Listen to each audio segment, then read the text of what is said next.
Jananayakan cinema കണ്ടു. എന്തുകൊണ്ട് ജനനായകൻ എന്ന് ചോദിച്ചു കഴിഞ്ഞാല് കാരണം ഓഡിസി റൺ ചെയ്യുന്നുണ്ട്. സ്പൈഡർമാൻ ഇപ്പൊ ഇറങ്ങാൻ പോകുന്നുണ്ട്.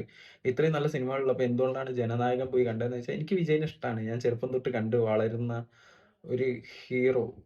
എന്താ പറയാ, ഞാൻ എന്റെ അറിവില് 'ഭഗവതി' എന്ന് പറഞ്ഞ സിനിമയാണ് ഞാൻ ഫസ്റ്റ് ടൈം പുള്ളീനെ ഇഷ്ടപ്പെട്ട് കാണുന്ന ഒരു സിനിമ. പിന്നീട് 'ശിവകാശി തിരുപ്പാച്ചി', 'യൂത്ത്', 'ഷാജഹാൻ', 'തുള്ളാതെ മനവും തുള്ളും', 'ഗില്ലി' അങ്ങനെ പറഞ്ഞിട്ടൊരു എന്റർടൈനിങ് സെറ്റ് തന്നെ ഉണ്ട് പുള്ളീന്റെ കയ്യില്. അങ്ങനെ കുറെ സിനിമ കണ്ട് ഇഷ്ടപ്പെട്ട ഒരു ഹീറോ. എനിക്ക് ഏറ്റവും ഇഷ്ടമുള്ള ഒരു മാസ് അപ്പീലിംഗ് ഉള്ള ഒരു ഹീറോ പുള്ളിയാണ്.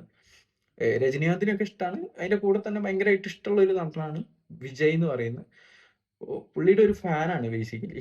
അപ്പോ പുള്ളിയുടെ ലാസ്റ്റ് പടം അതിനി ഇനി പുള്ളിക്ക് തിയേറ്ററിൽ ഒരു പടം ഇല്ലാന്ന് ഓർക്കുമ്പോൾ ഭയങ്കര ചടപ്പുണ്ട്.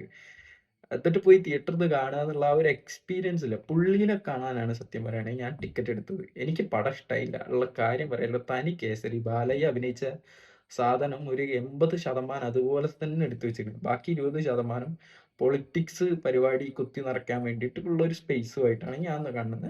ഒരു 3 മണിക്കൂർ ഓടുന്നുണ്ട് പടം. അതിൽ ഒരു അരമണിക്കൂർ കുഴപ്പമില്ല, രസമുണ്ട്, കണ്ടിരിക്കാം, നൈസാണ്. ബാക്കി 2.5 മണിക്കൂറും നല്ല തനി ആബ്സല്യൂട്ട് കേസരിയാണ്. പോരാ, പടം പോരാ സത്യം പറയുകയാണെങ്കിൽ. നിങ്ങൾക്ക് ചിലപ്പോൾ ഇഷ്ടപ്പെടുകയും പക്ഷെ എനിക്ക് ഇഷ്ടപ്പെട്ടില്ല. ഞാൻ വിജയ് ഫാനാന്ന് വിചാരിച്ചിട്ട് വിജയിന്റെ സിനിമയെ താങ്ങി നിർത്താൻ വന്നതല്ല. എനിക്കിഷ്ടായില്ല എന്നുള്ള ഒരു നഗ്ന സത്യം പറയാൻ വേണ്ടി വന്നതാണ്. കാണേണ്ടവർക്ക് കാണാം ട്ടോ. പുള്ളീനെ അവസാനമായിട്ട് വിജയ് ഫാനാണെങ്കിൽ പുള്ളീനെ അവസാനമായിട്ട് കാണാൻ വേണ്ടി കാണാം. അതർവൈസ് ഈ സിനിമയിൽ ഒന്നുമില്ല. സിനിമയായിട്ടൊന്നും പറയാനില്ല ഈ സിനിമേനെ. അതാണ് ഞാൻ പറഞ്ഞത്. ഇപ്പോ വിജയ് ഫാൻസ് അല്ലാത്തവരൊന്നും അങ്ങോട്ട് തല വെക്കാൻ നിൽക്കണ്ട.